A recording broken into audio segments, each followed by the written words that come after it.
to Stories Podcast. Today we're not just going to tell you a story, we're going to play a game and teach you how to tell stories of your own at home. Starsworn is a game we've designed with Michael Lowe at Luck of Legends to help you explore the world of Max Goodname, a world of magic, knights, quests, and the mysterious powers of falling stars. If you want to play your own story in the world with Max and his friends, you can go to storiesrpg.com and download the free game to play with your friends. So if you haven't heard Max Goodname before, you can go back and listen, but you don't have to. To catch you up, Max Goodname is a young, newly made knight in the Kingdom of Northend.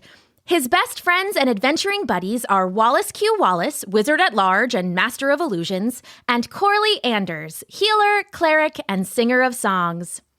Together, they've won a tournament, defeated a basilisk, and freed a dwarven mine from the clutches of an undead wizard. And now, Max Goodname and the Iron Penance.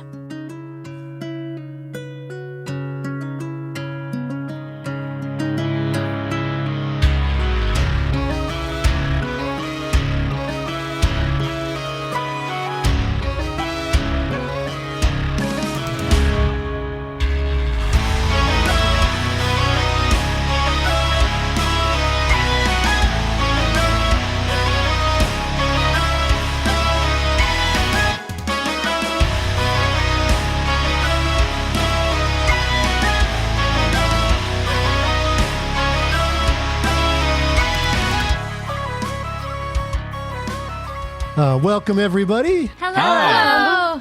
So I'm Daniel Hinds, and I will be the storyteller for today's game of Starsworn. I invited my Max Goodname friends over with me to play this game, so I have with me Nate Auger playing Max Goodname. Kelsie Lee playing Corley. Emily Auger playing Wallace Q. Wallace, Wizard at Large and Master of Illusion. And Amanda Weldon playing a bunch of other characters. narrating, as always. Thank you all for coming in. Very excited to run this game with you. So everybody has filled in their character sheet. And again, you can get these character sheets for free at storiesrpg.com if you want to play on your own.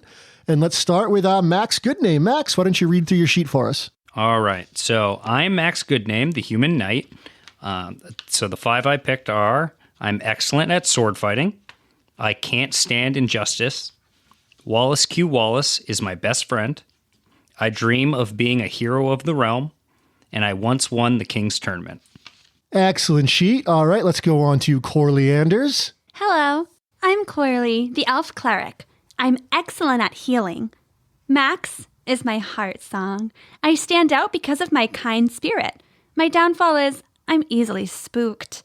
I dream of peace, harmony, and wellness for all. That is very sweet, Corley. Okay, Wallace Q. Wallace. I'm Wallace Q. Wallace, Wizard at Large and Master of Illusions. I'm excellent at casting spells. I can't stand bullies. My best friend is Max Goodname. My flaw is that I can be convinced into bad ideas by my friends. And I one day dream of developing my own defensive spells. Excellent, Wallace. And Amanda will be playing a few different roles, and so will I. And so now that we have our characters, let me get into the story. Magic, or so the stories say, came from the stars. But stories also say that when the sky falls, chaos reigns and kingdom crumbles. For the stars give great and terrible powers to those who bear their signs. But all of that is ancient history. And now, every year, the legend is celebrated across the realm on a holiday known as Starfall. There's feasting and parties and tournaments, and best of all, there's the great Starfall Fair that attracts people from every corner of the kingdom. But unfortunately, you all have a job to do. You've been called before the Queen. To honor Starfall, she's dressed as the Lonely Lion, a constellation said to shine on kind rulers. She's fully armored, wearing a maned headdress and tawny beaded bracelets. She smiles down at the three of you. Max, Wallace, Corley, I'm so glad you've arrived. I have a job uniquely suited for the three of you. Unfortunately, you'll have to miss the Starfall Fair. Aww. I don't know if you're aware, but we've always sent the most difficult of our prisoners to the Iron Penance, a floating prison ship far off the coast. In the past, it was thought we were doing the right thing, keeping strange and powerful prisoners away from the world. But thanks to Corley and the clerics at Castle Mendwell, we've learned that prison is a terrible thing to do to someone. It doesn't help them or prevent anyone else from doing something wrong. The isolation alone can make any condition worse. Instead, we are moving the prisoners to Mendwell's stronghold. There, under the watch and care of the healers, they can grow and restore and return to the world. Most of the prisoners have already been moved, but a few of the more extreme cases remain. The warden and the sorceress in charge requested a knight for security, a wizard to manage the magical prisoner, and a cleric to represent Mendwell. Of course, the three of you came immediately to mind. Ride to the coast and meet the ship's engineer, Mowgli. He will take you out to Iron Penance. Get the prisoners to Mendwell Stronghold, place them in the care of the clerics, and maybe you'll even have enough time to enjoy their Starfall feast. So hearing that, do you guys have any questions for the Queen about your quest? Any questions? I didn't know there was an assignment. It's kind of the whole All right. thing. Did you listen to the thing? Take it from the top. Play that back. No. You're basically doing prison reform, which is really great. Some abolition. You need me to, I don't know exactly what you need me for. I know you need me to represent the clerics, but I don't know. Yeah, are we what kind moving of healing. prisoners? So I think it sounds like we are moving prisoners from. I think it sounds like we're switching from like a punitive model where we're like keeping people separate to a more rehabilitative situation. And they're on like a Rikers Island kind of deal, so we have to cross a body of water. Yeah. Okay. Yes, and you're representing the clerics because you're part of the like. It sounds like you've been part of taking this initiative. You've been like presenting, Yes. like. Of course I have. Yes. Mm-hmm. It's a good initiative. Yeah. Should I ask my question in character? Or are you hold guys on, just let going me- to keep mumbling on? Emily's okay. Emily's good. So now that you've heard that from the Queen, does anybody have any questions before you hit the road? Are we going to have to break any sort of defensive spells, or are there any traps that we're going to see before we free the prisoners? I don't think so. Most of the prisoners have been moved, and it's only a few of the most difficult ones that are left, but I suspect you won't encounter any defensive spells. Great. Are there going to be any guards there to assist us, or are we just showing up? Well, most of the guards have already moved on to Mendwell, but there remains a skeleton crew of just a few that will be there to assist. What kind of enchantments made the skeletons into a crew? I thought kids might It was good. No, it's perfect. Yeah. A skeleton crew just means it's the bare bones operation. It's just a few people that are left, but they are not literally skeletons. Oh. Yeah, I'm also bummed out about that. Now, can we also assume that these prisoners are armed and dangerous? Well, they're prisoners, so they will not be armed because they have been detained for quite some time. But they are definitely dangerous. Are the prisoners looking forward to this new program? I believe they are, yes. The Iron Penance was a miserable place to be, and this new program is much more hopeful. Oh, it sounds like they'll be happy to see us then.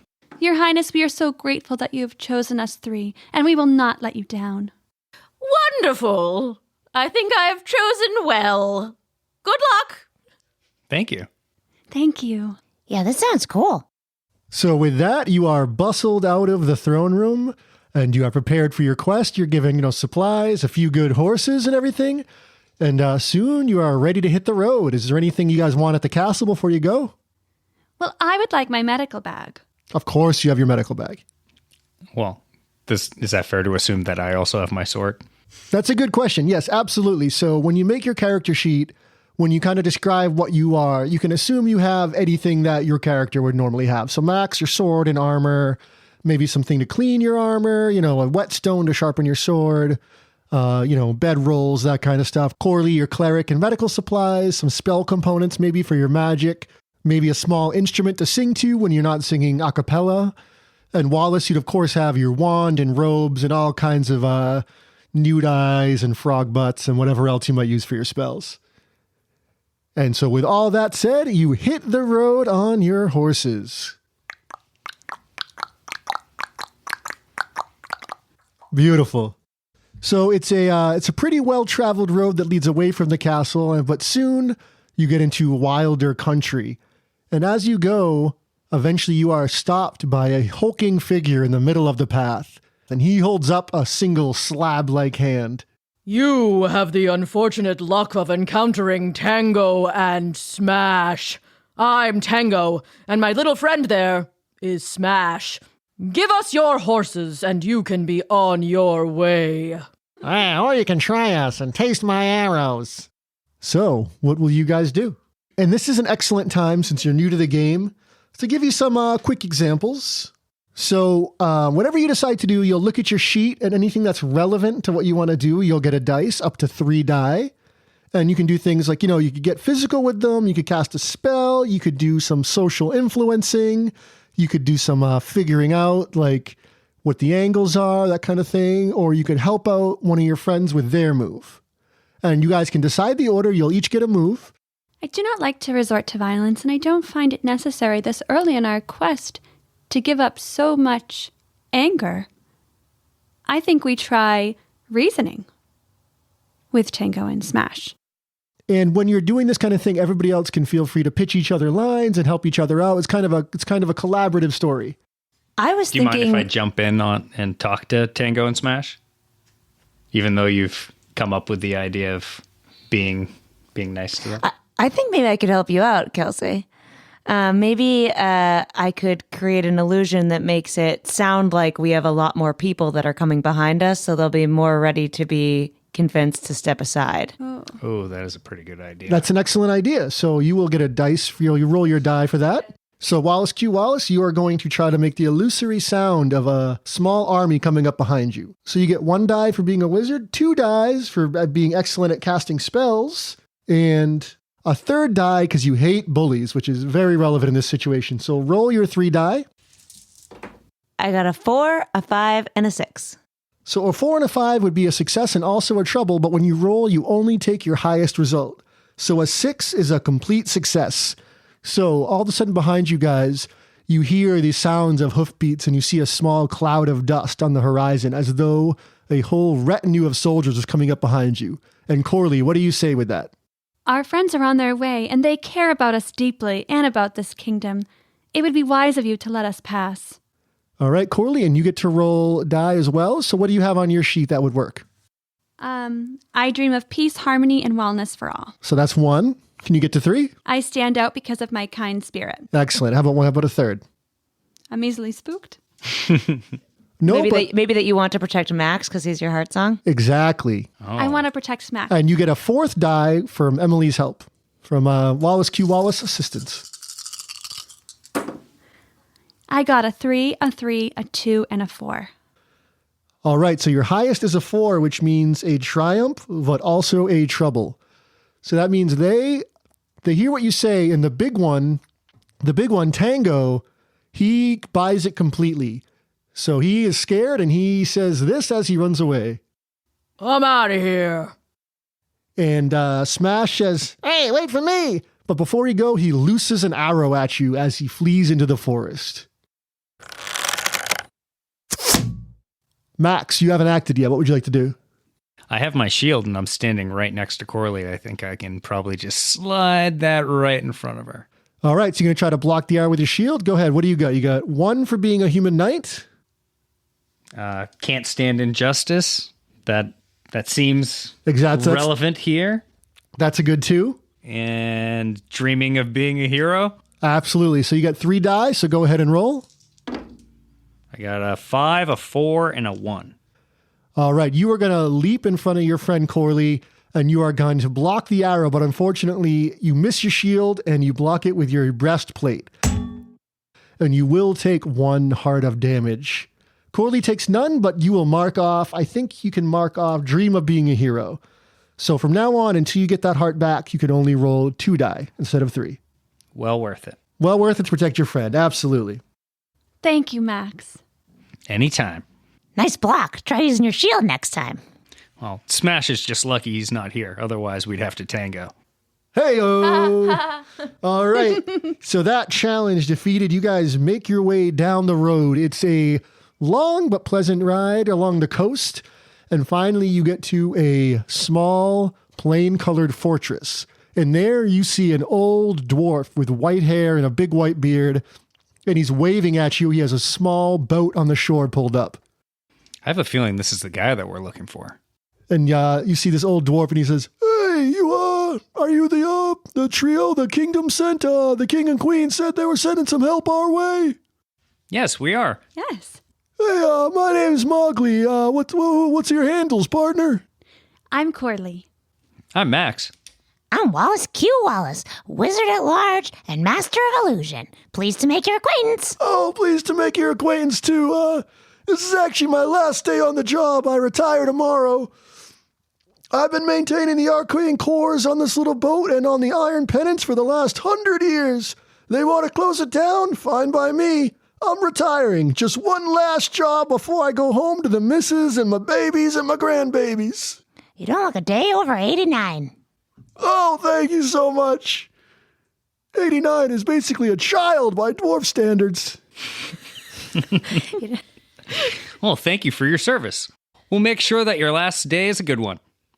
"That sounds good. I know nothing bad ever happens on your last day before retirement, so I'm looking forward to a relaxing prisoner move." And he loads you onto the boat, and this is what you see as you chug into the ocean. The Iron Penance is huge and ugly, bobbing on the water like some strange fortress. Its dark iron sides are scuffed and beaten. Its sails are furled and hidden, and everything about it seems to scream, "Leave me alone! There is nothing but misery here." Home sweet home. Glad for one last look at the old girl. You climb a ladder and you find the ship mostly deserted.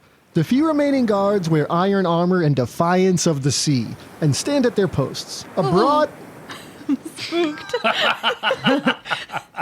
Cooley's a little spooked. A broad man with military bearing approaches, tailed by an elven sorceress in flowing robes. "About time. You must be the team the Queen sent.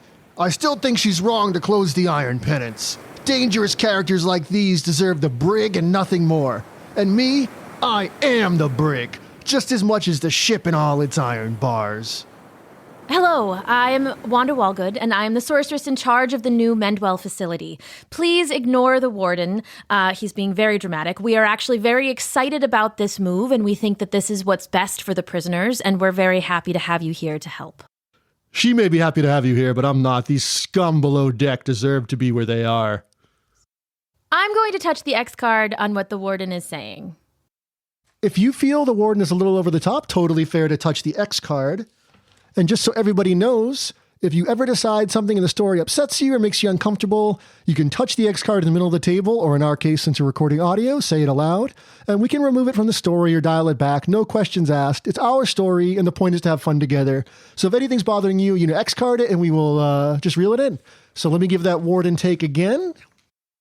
She might be happy to have you here, but I still am not sure this is the right decision. But still, let me give you a tour below deck, and you can see what we're dealing with.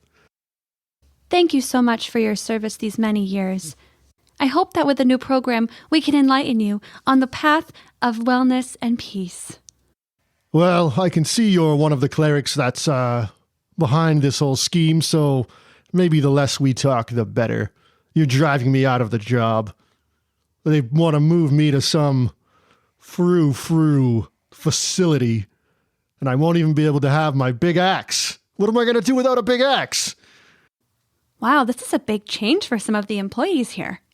Yes, this is very hard for many people to adjust to. We're working on cultivating a positive attitude. Is there something we can do to help their transition? Ooh, Maybe like a smaller axe. smaller axe might help. smaller axe. Well, we'll see. At any rate, come on below deck. He leads you downward in a spiraling staircase to the belly of the ship. And you can see there's really nobody left. All the supplies have been moved. It's empty decks until you get to the bottom and you see a row of strange cells. And in the first one, you peek in and you see a small halfling, which is about, kind of looks like an elf, but half the size, maybe 3 feet tall.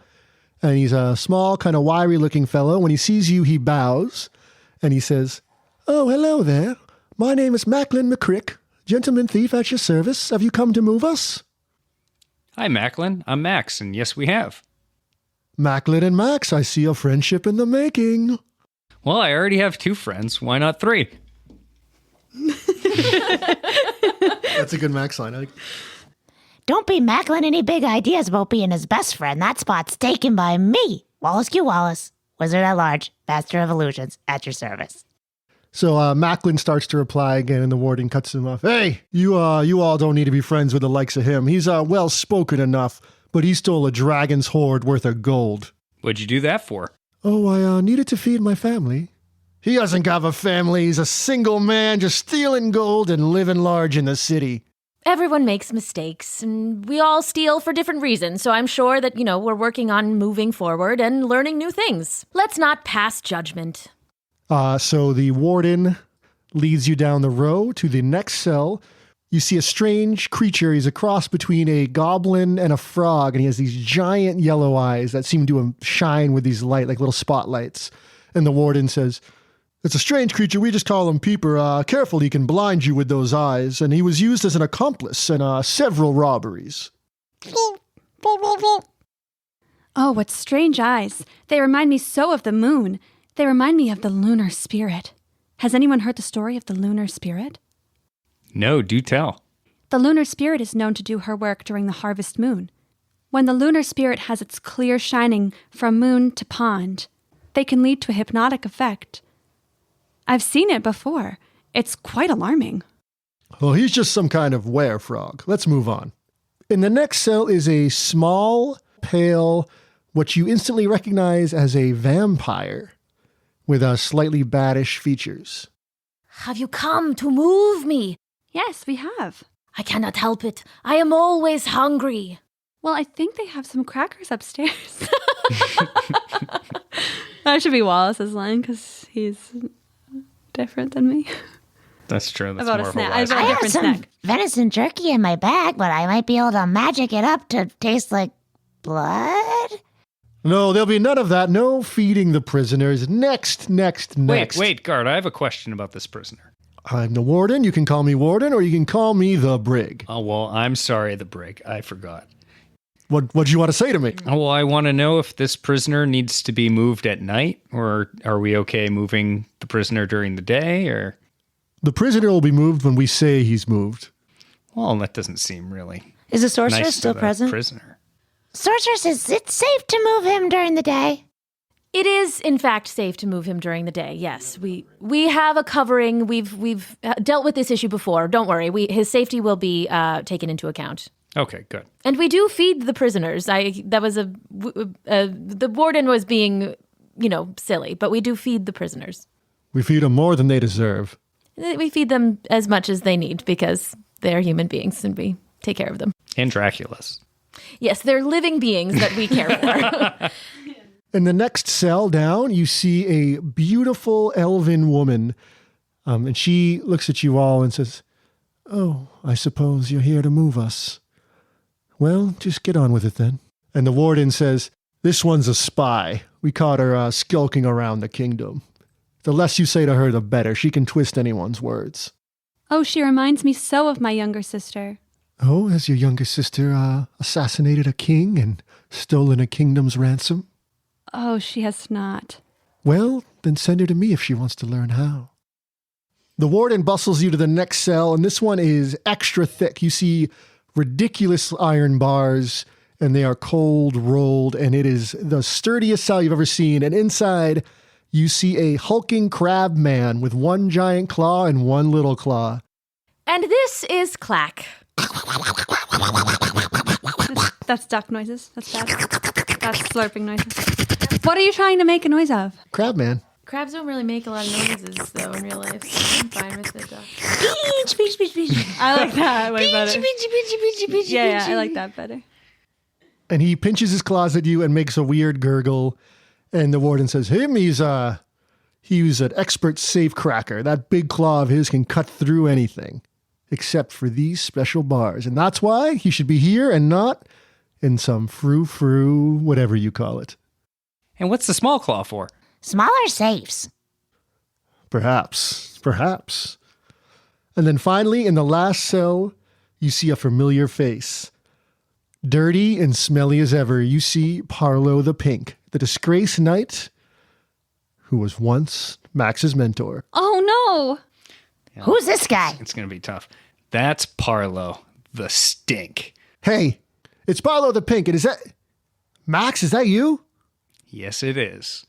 What? Oh, so you became a knight, huh? How'd you manage that? no. Not with the help of you. Hey, I taught him everything he knows.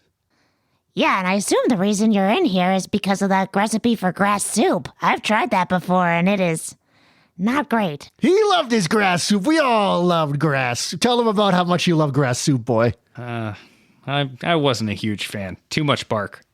Hey, Max, I see you got my sword there. Slip it through the bars and let's bust out of here. Sorry, Parlo. This is my sword now. You can have it back when you earn it. And Max is on the right side of the law. I'm on the right side of the law, too. Nobody gives me a fair shake. I was in some lord's tournament, and I beat his brother fair and square. And he declared that I broke some rule and that his brother was the winner anyway. Got all the prize money, all the glory, and what did Parlo get? Nothing. So what did I do? I met him afterwards in the alley, took my sword out, and showed them both who the real knight was. And for that, they send me here. Doesn't seem fair. I mean, it was fair, Parlo. I mean, sometimes you just have to pay the consequences of your actions. You did a bad thing, and now you're here. Oh, great, it's the therapist.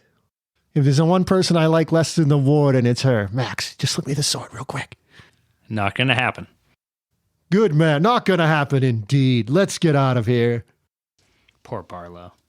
You guys all go back above deck, and you see Mowgli is there getting the ship ready to move the prisoners to shore, and from there they have wagons waiting, ready to take them the rest of the way to Manuel Castle. Hey, how did it go meeting all the prisoners? Oh, it was pretty enlightening. Yeah, well, I never much cared for them, but it's my last day before retirement, and I just can't wait to get home to the missus. And the kids and the grandkids. Oh, my babies and my grand. Did I show you? I have some, hold on. I got some charcoal pictures around here. Pats his pockets. Look at this one. This is my grandbaby, Batilda. Oh, she's beautiful. It's a he. Oh, sorry. He's beautiful. Thank you.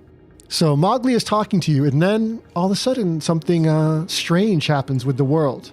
The sky brightens and blooms with sudden fire. The heavens burst with a flash, then a hazy glow. Streaming lances of color plummet all around, and even your own bodies seem to be lit from within. The ship heaves under your feet, feeling suddenly alive, and you stumble into each other. "The stars!" someone screams. The world swims, dreamlike, and that's when you see it. The stars are falling out of the sky. Streaming from the heavens, you see whirling constellations plummet to the earth, leaving flaming afterimages in streaks across the blackness. But they don't fall straight. They curve and wheel and bank. They skitter and spiral and dart. Some plunge straight for the ship, blazing so bright that you're momentarily blind. Beside you, the warden is struck by a star. It smashes into him and blows him through the deck, crashing him deep into the belly of the ship with a ringing crunch. Everything stops.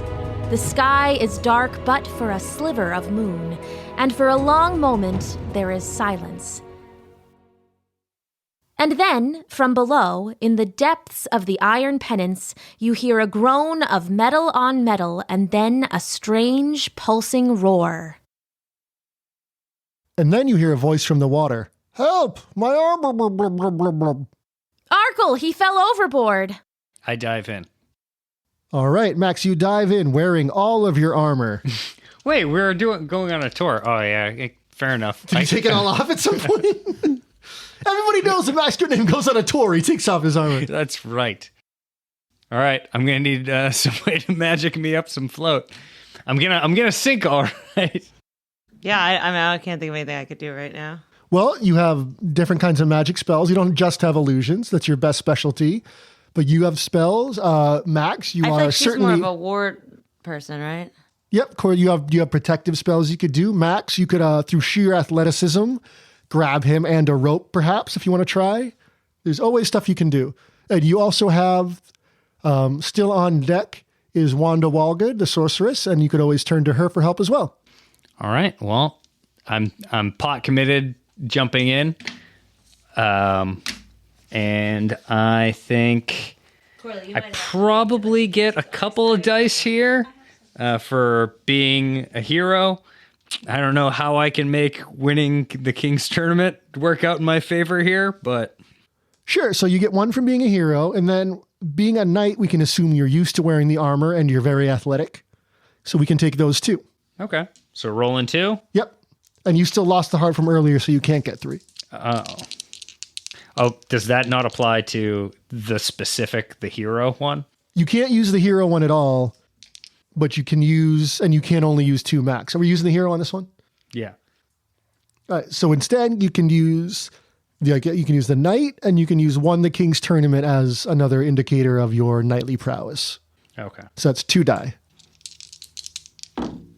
2 6s. 2 6s is a critical success. You guys all watch, mouths agape, as Max grabs a rope from the deck without a care for his own safety and dives overboard. He grabs the sailor who's already starting to sink, and you guys see the rope pull taut. And then with a quick heave, you manage to pull both Max and the guard, wet and sputtering, to the deck.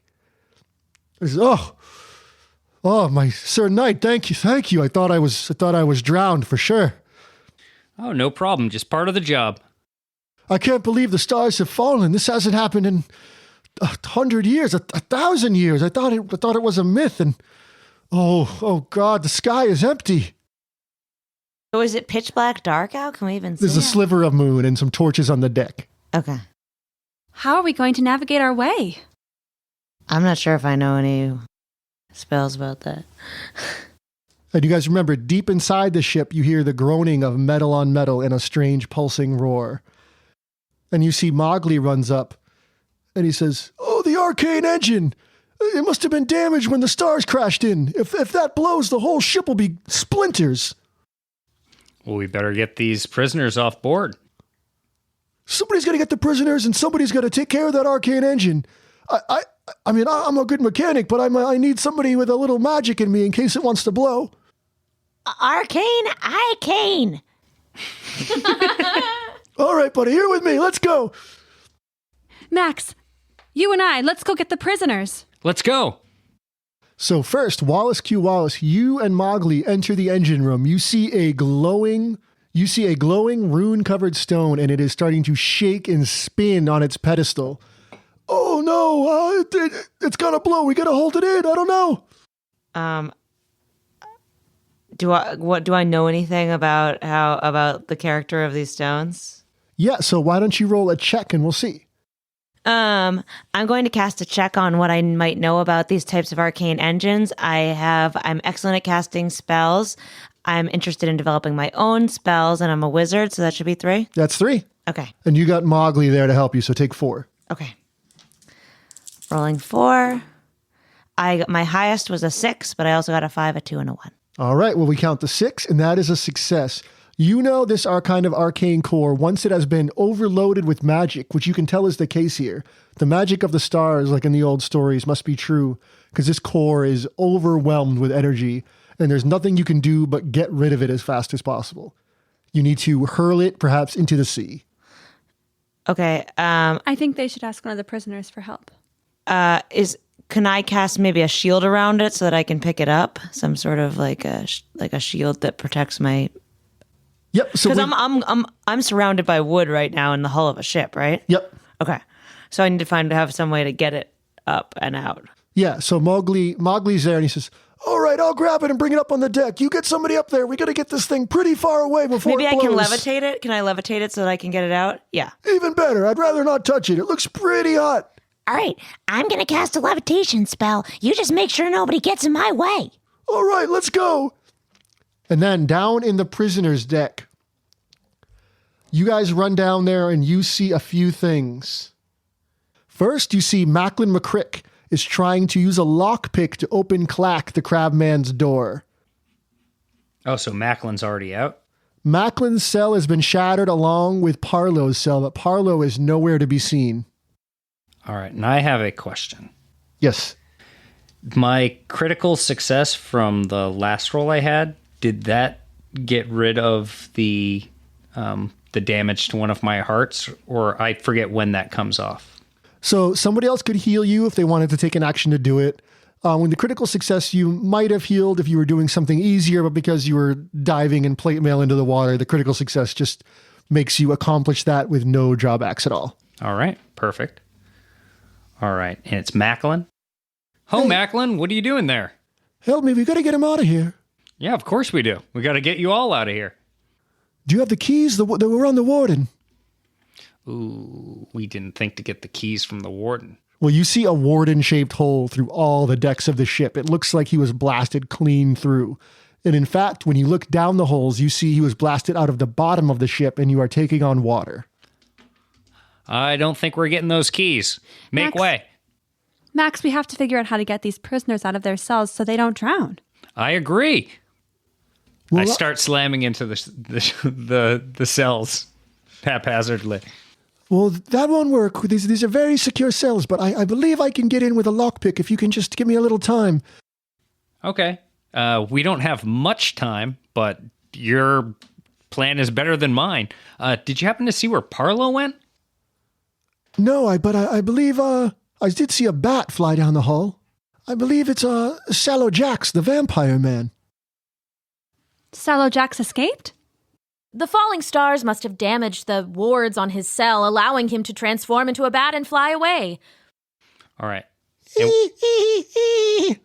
Sounds like maybe our frog friend's still down here. That was supposed to be a bat. Kelsey's the frog. You guys, so if you guys want to continue looking down the line. I'm Where am I? writing a spell. So you guys look down the line of cells and you see not only is Parlow's cell at the end blasted open, you see Velvet's cell also has a crack and she managed to slip out, but you don't see her anywhere. Velvet, the elven spy. And you see Peeper is still locked in his cell, but he looks terrified and is huddled in the back like a scared animal. So we're at 50% broken out. And you gave a lockpicking kit to another one. Well, Macklin Macklin is picking the lock with an iron nail he found from the ship that got blasted apart. If you guys can get him something better, he might be able to get in. Yeah, and he seems like he's actively helping instead of running away, so I'm not concerned about him. Macklin says, well, when you've been down here as long as I have, this crab man is basically my only friend, and I don't know if he can drown, but I don't want to try. I respect that. I think we need to buy some time. The ship is sinking so fast. I don't really think I have anything to give Macklin. Max, I'm feeling a little scared. The water's coming in so fast. We have to stop it if we want to help these prisoners. Well, we need your help, Corley. Can you maybe sing a ward to help? Oh, I can try, but I'm so nervous. You can do it. So, do I have to roll to sing? Oh, so if you want to try a ward, why don't you sing the song first and then we'll roll, because I want to hear the song either way. A fallen star, both near and far, heal our ship to complete our trip. All right, Lovely. so then give me some dice from your sheet. What do you got? What do you got for casting wards and spells? I have him excellent at healing. Yep, so healing and wards, that's part of it. And then you are a cleric, so that's 2. And then do you have a third? Well, easily spooked is my downfall, and I'm trying to overcome that. Great, that's a third then. So give me a 3 plus 1 more for your lovely song. I got 2 moons, a 3, and a 4. Oh, my moons are 6s. Oh, nice. Those are lovely dice. So with your 2 6s is a critical success.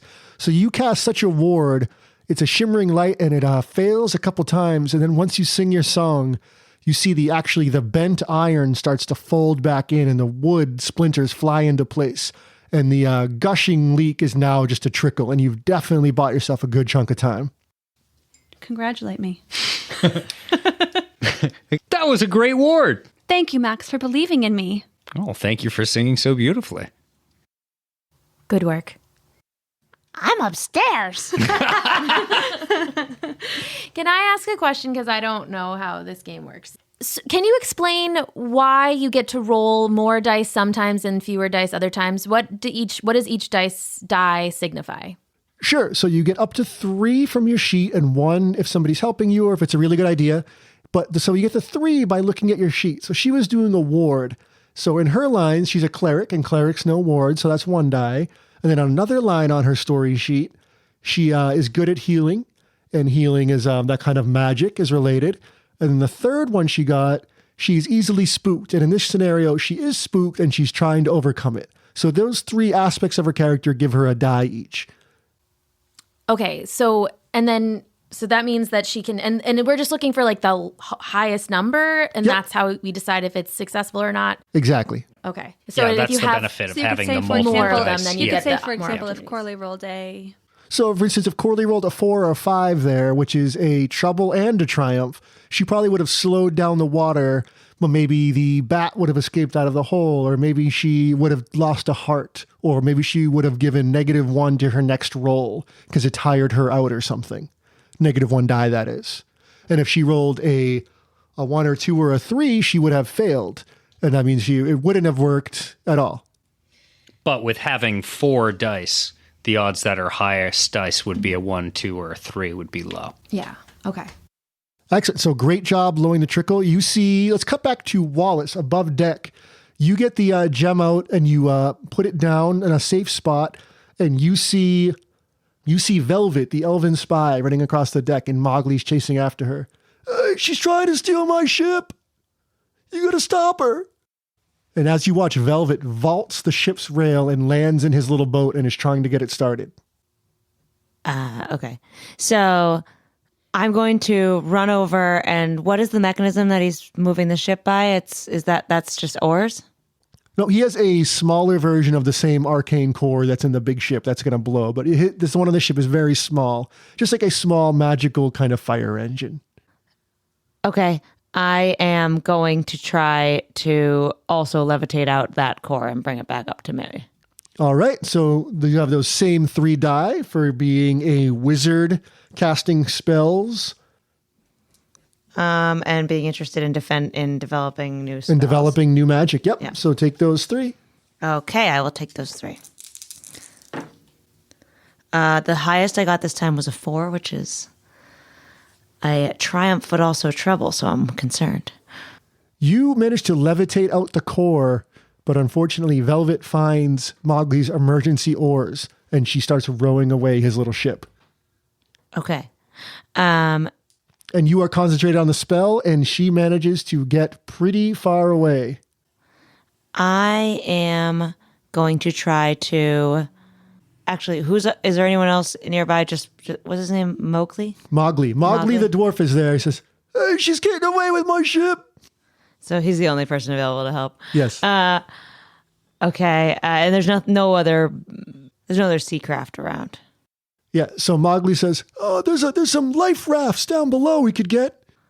Okay. I have now the arcane core. Yeah. So I'm going to take the arcane core. Well, I guess I'll go try to run and grab a raft and then bring it up there and try to get the arcane core to power that raft, see if I can make that happen. All right. So you and Mowgli start doing that, and then back down below, what are you guys doing? We're working on freeing Clack so he can help free the other prisoners. We think that he has a good chance of cutting through the other bars. Okay. So Macklin McCrick is working on the lock. How can you help him out? Max, do you have any tools that Macklin might be able to borrow? He might be able to use your tools to make this job go a little bit faster. I don't know. Did the warden happen to drop his axe? No, I'm asking you. Oh. Or Dan. No. No, Warden's gone. Warden's gone. He's just gone. That was a good question. If he had an axe, it would have been fine. Because Max is just gonna have a sword. Well, no, he also has his his armor cleaner? You'd have all the things that I'd have. So you probably have a small knife. You probably have some cutlery. Do you might have just like little hand tools to repair your armor. Maybe Do you have your paring knife? Oh, of course. Here you go. Pull it right out of my back pocket. All right, so you're going to advise Macklin. So why don't you give me a help roll? So you're not very good at this, so you can just roll the 1d6 and see if you could help him or not. Macklin, be gentle with this. This is my favorite tool. It's a 5. Macklin breaks it in half immediately when you hand it to him, throws away the handle. So, because a 5 is a triumph and a trouble. So your trouble is he ruins your knife. That knife is gone. But the triumph is there is a click. And he says, aha, one friend freed. And you hear Clack comes out, snap, snap, snap, snap, snap with his claws. Very excited. Big claws going snap, snap, snap. Little claws, snap, snap, snap. Nice. Macklin, you did it. Oh, and now it's time for us to leave. And he shoots up the stairs. Wait. Clack is still there. All right. I feel like we're supposed to be capturing these prisoners, right? So I should probably follow him.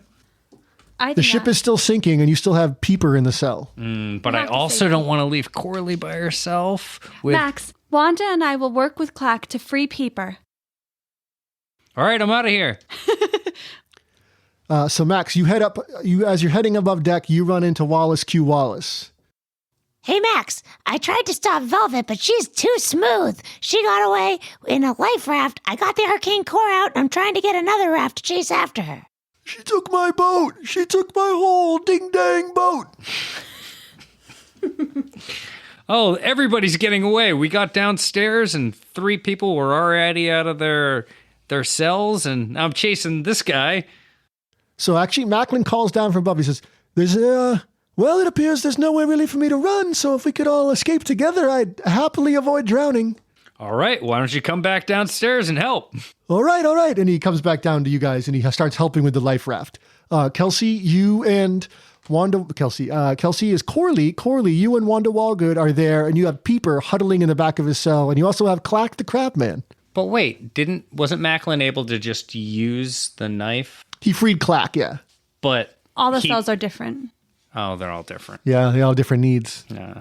Oh, Wanda, do you see Peeper in the back of the cell? He's so scared. I know what that must feel like.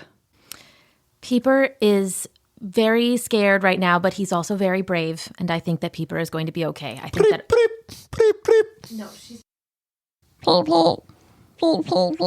That's a way better Peeper. Okay, it's a better Peep. So much better. That's right, Peeper. You hang in there. And Peeper's a keeper. Peeper is a keeper. And Peeper, in his horror, is going to flash his eyes at you guys out of reflex. Oh no, are we blind? You might be blind. Oh, no. So you see Peeper's eyes start to flash. And how are you going to protect your eyes? Wait, sunglasses? I have sunglasses? Yeah, I have sunglasses too. Well, you could so you have spells too. So why don't you take a move now? Because you haven't moved yet. Can I provide us a pair of safety goggles? Can I magic us a pair of safety goggles? Oh, that sounds like a great idea. So on your sheet, you are a sorceress. So that's 1 die. So you are bonded with everybody on the ship. You are kind of their advocate. And then, of course, your specialty is different kinds of magic. So you can roll 3 die and see how you do as this Peeper's flash comes rolling in. The highest one is a 5, and then I got 2 3s. Okay, so with a 5, that is a trouble and a triumph. You throw up your protection, and you in a selfless act, or maybe not, you can protect 2 of you. What's Clack's eye situation? Isn't Clack a crab? He's a crab, but he has eyes, and he loves them. All right. Well, then I can't. If I only was able to make 2, then that's my fault. So I have to suffer the consequences. So I will provide my protective eyewear to Corley and to Clack. I refuse the eyewear and provide my own. No. All right. So Corley and Clack are protected, but Wanda Walgood, you will lose a heart for being blinded. Okay. So you'll just mark off 1 heart on your sheet. And then, Corley, what do you want to do with Clack there? I want to ask Clack if he can carry Peepers on his back. Well, Peepers is still in the cell. Oh, okay. I... And it's just Peeper. Sorry. Okay. Okay, so I'm just going to ask Clack if he'll help me by opening Peeper's cell. Okay, that sounds good. And why don't you give me some lines on your story sheet that might help? I stand out because of my kind spirit. I'm trying to help others. Absolutely. And I dream of peace, harmony, and wellness for all. Sure. And I'm also a cleric. Yep, so that's 3. So give me a roll of 3. I got a 4, a 5, and a 6. Oh, with the 6, it works. Clack, you're not quite sure if he speaks your same language, but just kind of through the powers of pantomime and empathy, you get him to understand what you want. And he takes he looks at his big claw, looks at his little claw, looks at Peeper's cell, takes the big claw and snips the lock clean off, and Peeper's cell swings open. And Peeper, so thrilled at being relieved in the kind words, this strange frog-goblin hybrid leaps into your lap, Corley. Oh, I love him. I hope he joins us on our quest. Make the peep noises. When did Corley sit down? You can have a lap even if you're not sitting. No, if you stand, it disappears. That's the magic of a lap. That's true. Either way, you've got a Peeper, and as you guys head above deck, you see the bat fluttering just behind you, also heading for the freedom of the open air. I choose to heal Wanda so she can help us with the bat. Oh, excellent choice. So we know you have your 3 cleric die, so why don't you go ahead and go roll a 3 for healing? I got a 6, a 4, and a 1. Ooh, you are made of 6s tonight. Wanda Walgood, your eyes, just your vision snaps back as Corley graces you with a healing touch. Thank you so much. Can we get a little eye poem? I. I wrote this pomo. Your blindness is no mo. I like Emily's pose. I, vision clear and bright. I, now you see the light. Okay, then you see the bat is escaping. You want to use your action to try to stop the bat? Why am I wanting to stop him exactly? You're not wanting to stop him. You're just wanting to contain him to make sure that he is going to help us in moving to the new location as opposed to escaping and then being a bat at large, even though we have a wizard at large. Yes. So I'm the sorceress. I'm also a therapist, correct? Yeah, so I would basically, like sure. to roll to see if I can verbally de-escalate and coax our bat friend back to rejoin our mission. Okay, so you are bonded to these prisoners as their mentor. Built a therapeutic you alliance. are a sorceress, which actually doesn't come into play as much if you're just trying to talk to them. Yeah, it kind of does. Or you're going to magically amplify your voice. Yeah, magically amplifying does. my voice, and then the powers of persuasion. That's a little magical. Sure, Maybe you can create like a calming, Yeah, maybe like slow his certainly. pulse a little bit, something Yes. like that. yeah, it's great. Okay, so that would be 3. Okay. I got 2 5s and a 3. So 2 5s and 3, you manage to calm this bat down. He's not trying to escape anymore, but he is very hungry. He's going to need to eat soon, and he does eat blood, unfortunately. So shortly thereafter, if you don't get him something to eat, it's going to go bad. Has anyone been injured? Is there like a convenient way to solve this problem? You know that as somebody who has worked with Sallow Jacks, you know that it does not have to be any kind of like mammal blood. You know that fish blood is kind of what you've been feeding him on the ship. So if you could get a fish, then that might do the trick. But now you are all above deck. You guys see the ship is listing now to one side. It's starting to sink. You see above deck are all the prisoners except for Velvet and Parlo the Pink. Velvet is 100 or 200 yards away now, rowing like mad in a little ship. And Parlo the Pink has not been seen since the crash. And now we're all together again. And you're all together again. Do we need to investigate to see where Parlo is? Am I done with my core? Yeah, you guys are all together, everybody. You're all on equal footing.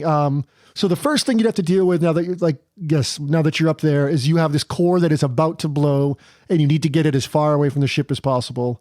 And let me just say that this core is going to blow. We got to get it out of here. What can we do? We got to get it real far. So I've been working on fashioning this lifeboat with this other core. Can we just all jump in the lifeboat and just scoot away and let the ship blow up? Who cares? We wouldn't get away fast enough. We got about 15 seconds before this thing's gonna blow. I think we have to ask Crabbington for help. What's his name? Clack. I think we have to ask Clack for help. He's so strong. All right there, Clack. I got an idea. I'm going to softball this one to you levitating in air, and you just whack it out of the park. I know you can do it. You keep your eye on the core, bud. So Clack nods at you, and he winds up his big claw, Donkey Kong style, these big circles. All right, here it comes. All right, so you're going to pitch it to the crab, and then I guess I will roll for Clack. He's big, he's strong, but again, he is a cutter, not a thrower, so he'll get 2 die. Plus 1 for Wallace's help, so that's 3 total. So Clack's going to roll. Clack rolled 2 4s and a 2, so it's a triumph, but also a trouble. So you whip the core up. Clack smashes it with his strong claw. It goes sailing, but not quite far enough. It explodes with a thunderous crunch, and it blows a hole in the stern of the ship. And what was sinking slowly is now sinking quickly. But you are not blown up, but you are in danger. All right, everybody's got to get into this lifeboat, and we got to do it quick. We can't leave without Parlo. We can't just assume that he's safely escaped. I think we need to spend at least some time looking for him before we leave. I think Max is right. We can't leave someone behind knowing that he was once here. As you guys are talking about this, you hear a stomp and a crunch from below. And up the stairs comes this hulking figure. It's for a second you think you see the warden's face, and it is the warden's face, but he's in a tangle of iron and wood and stone, and he's become a golem, this creature of these different elements all fused together into this giant form. He's these big 3-fingered iron hands and bars striped down his chest, and he says, "Where are you going with those prisoners? I am the brig, and they're coming with me. Back in the cells." Well, why don't you just come with us? We're all getting off safely. No! These are my prisoners, and they go back in the cells. These prisoners are under our protection. You look and you see he has been transformed. You have heard of this from the legends, that when the stars fall, people who are struck by these stars become Starsworn, and they gain terrible and sometimes wonderful abilities, and it seems like he got the terrible end of the stick. And this power of the star has fused him with the brig of the ship, and he is now this he's crazed, and his sort of old attitudes are amplified, and you can tell he means it. He wants to put these prisoners back in their cells, sinking ship or not. Maybe we can use Peeper to help us blind him. Oh. All right, so what would you say to Peeper? Peeper, I know you were scared, and you were so brave. We're so alike. Sometimes we just need a little bit of support. I think that you can really do this. You can help us. And reply to yourself as Peeper. Peeper, we've talked about this. I know that you don't think that you can do things and you don't think you can be brave, but you've shown yourself time and time again that it's possible. Peeper, do you remember that you blinded me just moments ago? This is in your wheelhouse. I think you can do it. Give me that frog. He's going back in the brig. Nope. Now's your shot, Peeper. Go ahead. Look at him. All right. So you are trying to convince Peeper. So I know you are cleric, you are peaceful. And what was your third one you've been using? My kind spirit. Oh, and your kind spirit. To you, with the help of Wanda Wallgood. So that is 3 for your stats plus 1 for the help of Wanda. I got a 1, a 3, a 4, and a 5. So Peeper does. He flashes his eyes. You convince him. And you all have warning and you look away. And the brig, formerly the warden of the Iron Penance, he's blinded, but that doesn't stop him. He can't see where exactly you are now, but he's rampaging. He's saying, "Give me the prisoners!" And he's smashing the ship apart. And he's just reaching and crashing all around. And as he emerges onto the deck, you see he must be nearly 8 feet tall and nearly just as wide. He is a tank now. And he is kind of just rampaging around trying to find somebody, anybody, to kind of take down with the ship. The brig. The stars have misaligned you. You're on the wrong side of history here. Settle yourself down. No, the prisoners come with me. The prisoners stay with us. You can also come with us. This doesn't have to end in a fight. So he's still smashing around the deck. You can try to convince him if you have if you want to use your sheet here. I feel like I just gave him 3 We gave him lots of chances. I'll give you 3 chances. I'll give you these 3. And if you don't behave, I'll turn you into a goon. Just tell him what his consequence is going to be and start counting it down. All right. The brig, I'm going to count to 3. And you're not going to be able to see the fingers, but you're going to hear my words. And if you insist on being a bad boy, then I'm going to take you down. 1. I'm a man, not a boy, and these prisoners are mine. No, they're not. 2. Give me the frog at least. No, you The cannot. crab man, then. You cannot have any of them. We're leaving. We're leaving safely. Give me the crab man. Are you coming with us? Never. This is my ship. I am the brig. All right, then you're going down with the ship. I pull out my sword. Ooh. All right, he's rampaging around. What's your plan with the sword? Well, my plan is he can't see. So I feel like I have a significant advantage as being a great sword fighter. I'm going to just, sidestep, maybe talk, then move, and then come around behind him, give him a big hit in the back, knock his legs out. I am going to cast an illusion of the sound of Max's footsteps running up on him in the opposite direction that Max is coming. Oh, that's excellent. So give me an illusion roll. So we know that when you're casting illusions, you get 3 die for being a wizard, a spellcaster, and a spell designer. Also, Max Goodname is my Max best is your friend. best friend. Yeah, that's a great one too. And I hate bullies. All those are great for this instance. I got a 6. So a 6, Max, you take extra die for your roll. So that is 1 for being a knight, 1 for sword fighting, 1 for injustice perhaps, or maybe for being a hero. Okay. And then 1 from Wallace. So you had 4 die total to roll. So the brig is rampaging back and forth. He's smashing around. Should I also lose 1 from having the heart crossed out still? Oh yeah, you see. So I should be down to 3. That's right. Thank you very much. Can I please try to heal Max? Yeah, it's going to be a quick one though. So give me a roll of 3, and you can see if you can freshen him up going into this fight because you see he's missing a step there. I have a song. Okay. Time is here. Don't stand for fear. A hero's call, best friends and all. All right. Give me the roll. A 2, a 3, and a 3. Max, you do not get any help from Corley. She tries to heal you, but you are moving too much in this fight. All right. I got a 5 and 2 1s. So you swing and you dart, and he's swinging these giant stone and iron and wood arms. And you can see he's etched with all the damage that was on the ship. And this hulking body is, you managed to hit him a few times, and your sword just rings off like you were striking iron bars. But realizing that, you quickly drive him backwards. And as he smashes you, you send him tumbling over the guardrail into the sea. So Max, you're going to lose another heart as you take damage from the brig's rampaging. All right. Down 1 heart. Down 2 hearts. So you guys see Max wins his fight against the brig. The brig, with Max's footwork, and finally with Max throwing himself bodily at his back, knocks the brig overboard where he starts to sink. But you see Max is pretty hurt in the process. He comes up with a bloody lip and he's panting hard. Quick, let's feed his blood to the bat.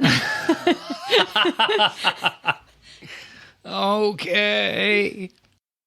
And you guys see the bat is starting to flail in Wanda Wallgood's grasp. What are you going to do, Wanda? He's hungry. It's time. We have to get a fish for the bat. Oh, if you need a fish, there's plenty in the ocean, but you better hurry up because we're going to join them. Do you have any fishing gear on board? Oh, I got my trusty rod, but it's in my ship. Can I summon fish? Is that possible? Magic. Yeah, you can try to magic a fish out of the water. I'll try to do a summoning spell or for a fish that I can kind of start to maybe glimpse off the top of the. Sure. So almost like a magic net, going to kind of snatch him out of the water. Sure, maybe, yeah. So, I'm a wizard. I'm good at casting spells. And I can be convinced to follow bad ideas. That works for me. Give me a 3. Wait, did you say bad ideas or bat ideas? I must have miswritten it last time. Hey, that's a 6, baby. Hey, so Wallace Q. Wallace, what happens? What do you do? So I create a I sword. haven't heard Wallace's voice in a long time. Oh. You wish for fish? Here you go. Squish. The fish flops aboard, and Sallow Jax, still in his bat form, lands on it and starts to eat. And you can see he calms down right away. And as the boat starts to sink and you guys get the life raft in the water, you hear one final crash. But this one's from far away, and you see a pink light, a ball of pink light, almost like a distant star, and it's getting closer and closer. Parlo the Pink. You thought you'd seen the last of me, did ya? And you see Parlo. It seems that he was also a Starsworn, also stuck by one of these magic falling stars. And pink power emanates from his body, and he seems to glow with a pink light flashing from his eyes. And he says, "Finally, you're gonna see what Parlo's worth. Now, Max, I'll be taking my sword back." And he sees these pink light. It's almost this hard light construct he's riding on, like a platform. It slowly descends to the ship, and he holds out one hand, and these pink tendrils of power start to curl out towards you, Max. Parlo, you can have this sword back when you're Parlo the Rehabilitated. If you want to fight, boy, you come to the wrong place. I got bigger fish to fry.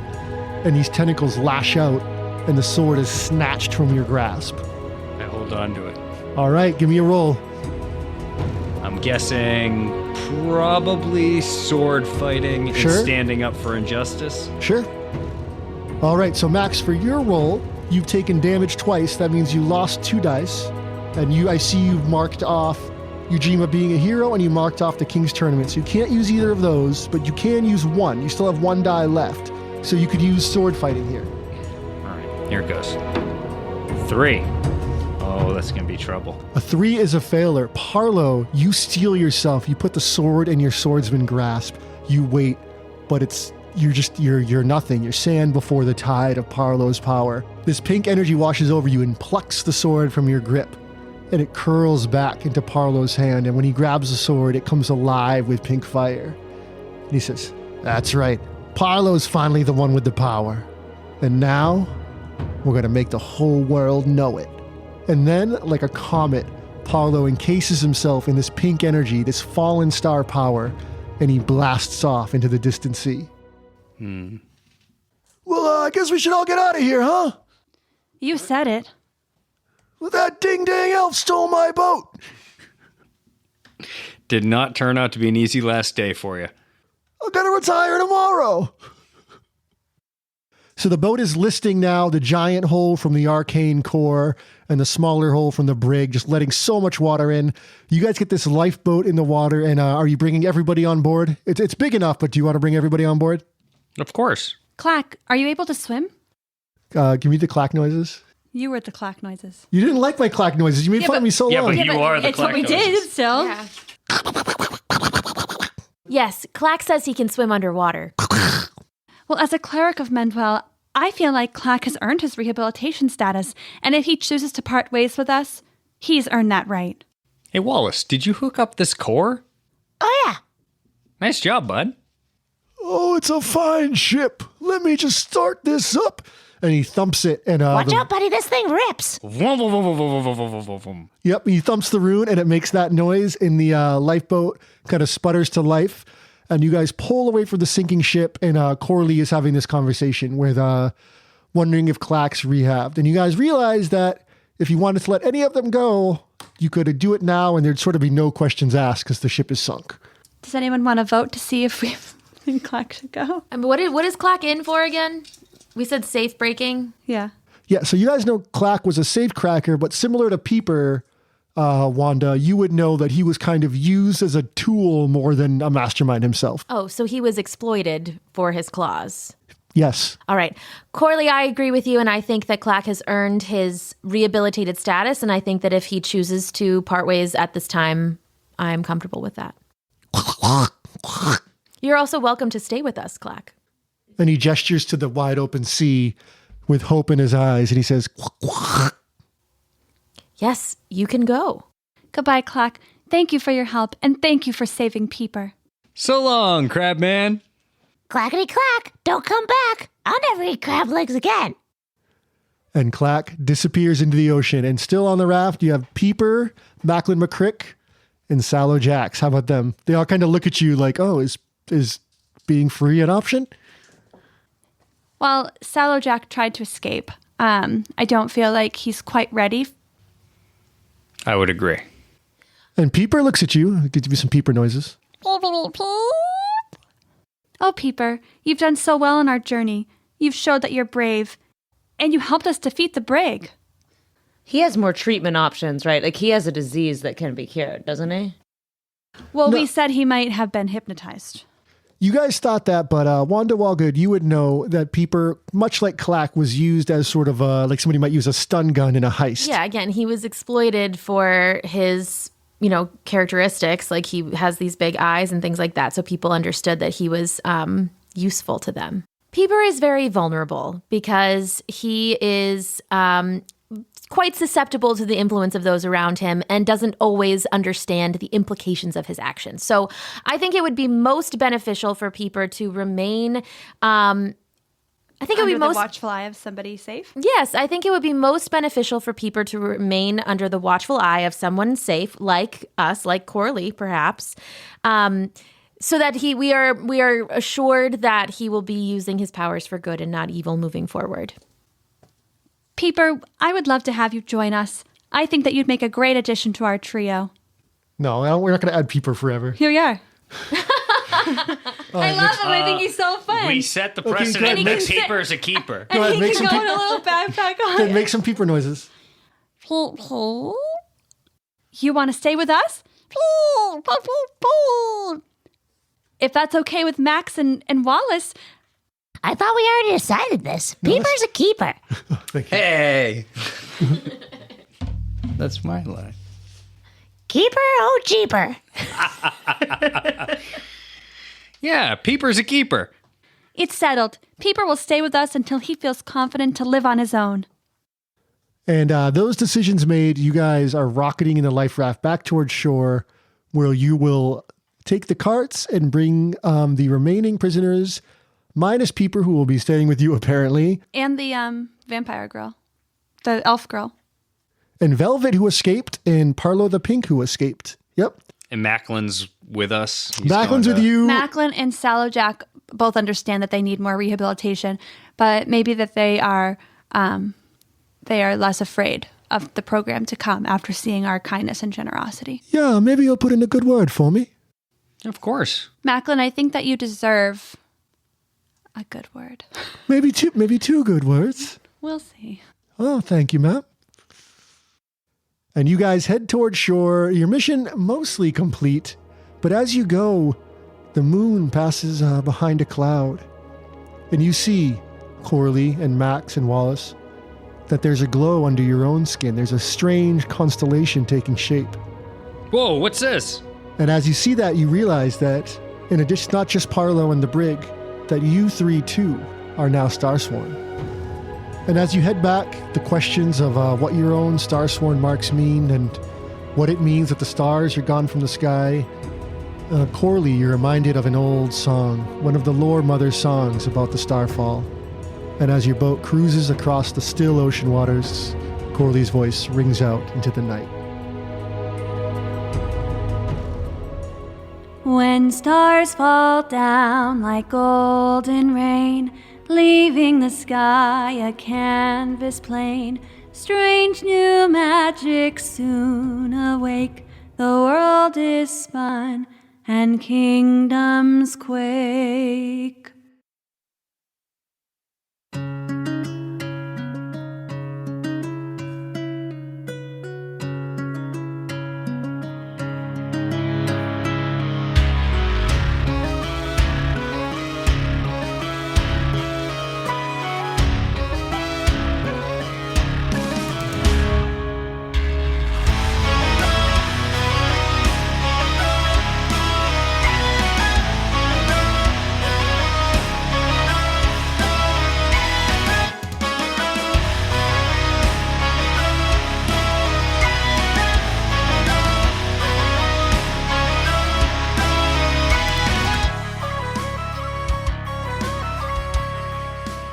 You enjoyed hearing us play through the Stories role-playing game for the first time.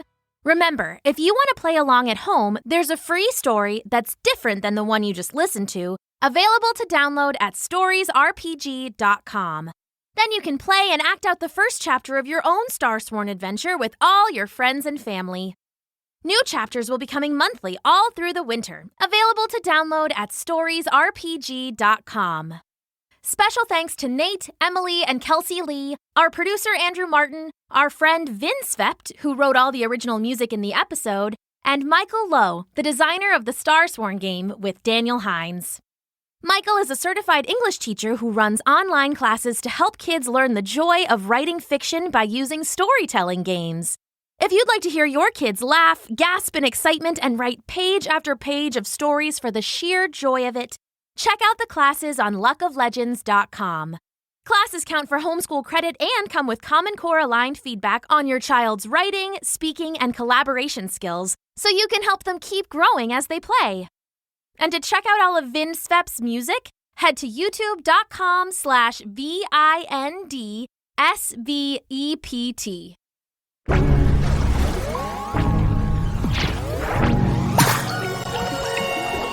Thanks for listening.